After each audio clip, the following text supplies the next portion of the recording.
would it be like to be a fully mature, self-actualizing, fully functioning human being? This is the ideal, busy, happy person with all his faculties smoothly functioning in perfect cooperation. No wars going on inside, no hang-ups, no neuroses. The ideal productive person. These self-actualized people are more accurate in their prediction of future events. They see more fully, and their judgment extends to an understanding of art, music, politics, and philosophy. Yet they have a kind of humility, the ability to listen carefully to others, to admit they don't know everything, and that others can teach them. It's so important for you and me to be stretched beyond where we are. It's too easy to just comfortably sit and stop growing. It often doesn't seem to be that necessary to make the push, to make the effort to learn and to grow and to challenge yourself. But let me give you something to think about. The last few years of the 20th century are going to demand a lot more mental vigor and mental activity. The competition and complications of life are going to truly challenge the full capacity of our mentality. So, stretch your mind. What we encounter in the physical world appears to be but a manifestation of invisible cause. The distinguished psychologist and incidentally the inventor of the famous lie detector, William Moulton Marston, wrote, "For years as a psychologist, I've sought in the careers of great and everyday people the inner springs that make for successful living. There are two which seem to me of prime importance. The first is plain old hard work, governed by cool, logical thoughtfulness. The other is sudden, warm, impulsive action." From birth up until the time we are about 18, our learning curve is dramatic, and our capacity to learn during this period is just staggering. We learn a tremendous amount, very fast, but guess when this learning curve starts to taper off? Here's where it usually levels off. When we get our first job, if there are no more exams to take, if there's no demand to get out paper and pencil, why read any more books? Now you will just learn by some experience. But can you imagine what would happen if you kept an accelerated learning curve all the rest of your life? Be that unusual person who keeps up his learning curve.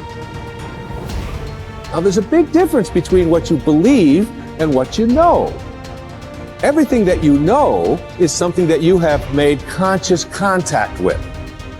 So there's nobody out there watching, there's nobody in this world who knows how to swim, who learned it by somebody else telling them that you can swim, or by watching Mark Spitz go through the water, or by observing other people doing it.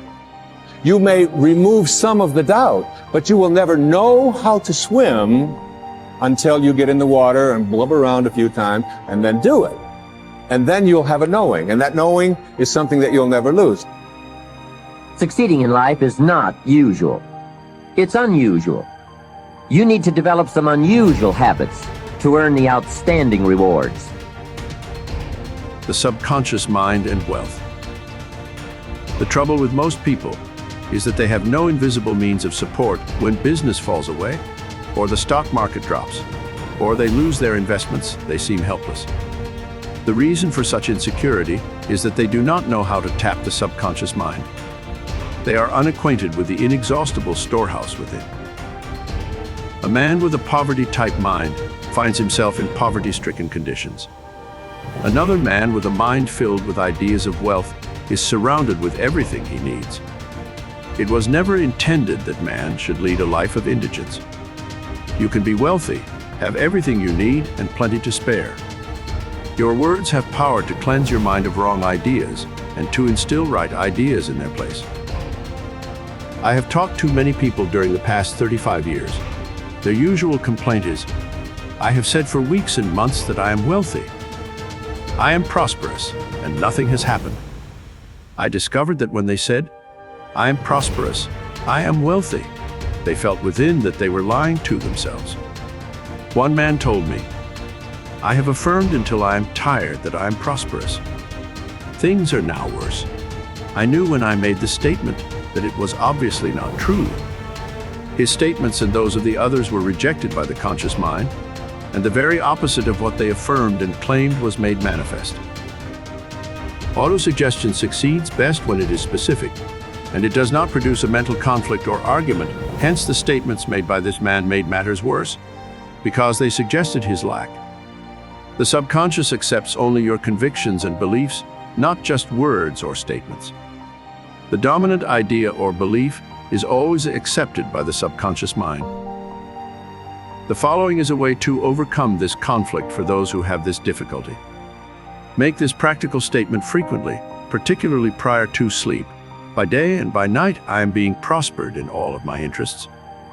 This will not arouse any argument, because it does not contradict the subconscious mind's impression of financial lack. I suggested to one businessman whose sales were very low, and he was greatly worried, that he sit down in his office, get quiet, and repeat this statement over and over again. My sales are improving every day. I am advancing, progressing, and getting wealthier every day. This statement engaged the cooperation of the conscious and subconscious mind. Results followed. The above is a very simple, unique way of impressing the subconscious mind with the idea of wealth. Perhaps you are saying as you read this chapter, I need wealth and success. This is what you do. Repeat for about 5 minutes to yourself, 3 or 4 times a day. Wealth, success. These words have tremendous power. They represent the inner power of the subconscious mind. Anchor your mind on this substantial power within you. Then conditions and circumstances corresponding to their nature and quality will manifest in your life. You are not saying, I am a success, or I am wealthy. You are dwelling on real powers within you. There is no conflict in the mind when you say, wealth or success. Furthermore, the feeling of wealth and success will well up within you as you dwell upon these ideas. The feeling of wealth produces wealth. The feeling of being successful produces success. Keep this in mind at all times.